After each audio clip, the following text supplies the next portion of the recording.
থাইল্যান্ডে বিমস্টেক বৈঠকে নরেন্দ্র মোদী এবং ইউনিসের কথোপকথন হয়, বৈঠক হয়।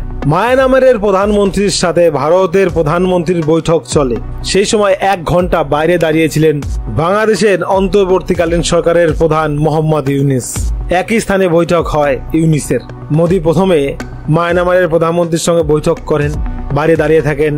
মোহাম্মদ ইউনিস বাংলাদেশের টিভি চ্যানেল দেখাচ্ছে যে মোদী ইউনিসের সাক্ষাতের জন্য অনেকক্ষণ অপেক্ষা করেছেন। আসলে তা নয়, যখন প্রধানমন্ত্রী মায়ানমারের প্রধানমন্ত্রীর সঙ্গে বৈঠক করছিলেন তখন বাইরে হফতা দিয়ে দাঁড়িয়েছিলেন ইউনিস, কখন বৈঠক শেষ হয় তারপরে যাব। তো যাই হোক, তারপরে ইউনিস ঢোকে।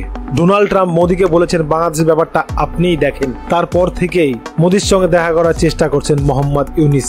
প্রথমে অনেক কিছুই বলেছিলেন, ভারতের দরকার নেই, পাকিস্তান আমাদের ভালো, চায়না ভালো, এখন ভারতের সঙ্গে দেখা করতেই হবে। তো দেখা করে শেখ হাসিনার কথা তুলতে চেয়েছিলেন ইউনিস, কিন্তু মোদীর সামনে গিয়ে থতমত খেয়ে যান।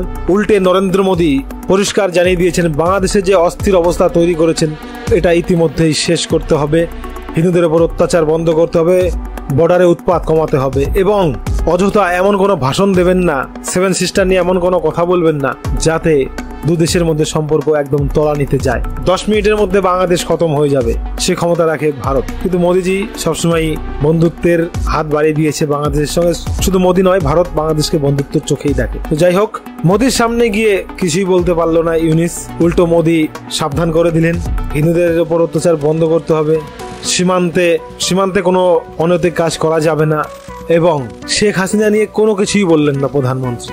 তার মানে পরিষ্কার শেখ হাসিনার বিষয়ে কিছু বলতে রাজি নয় মোদী। যদি বেশি বাড়াবাড়ি করা হয় তাহলে যে কোনো মুহূর্তে ইউনিসকে হাঁটিয়ে শেখ হাসিনাকে বসাতে টাইম নেবে না মোদী। আকার ইঙ্গিতে পরিষ্কার বুঝতে পেরে গেছেন ইউনিস।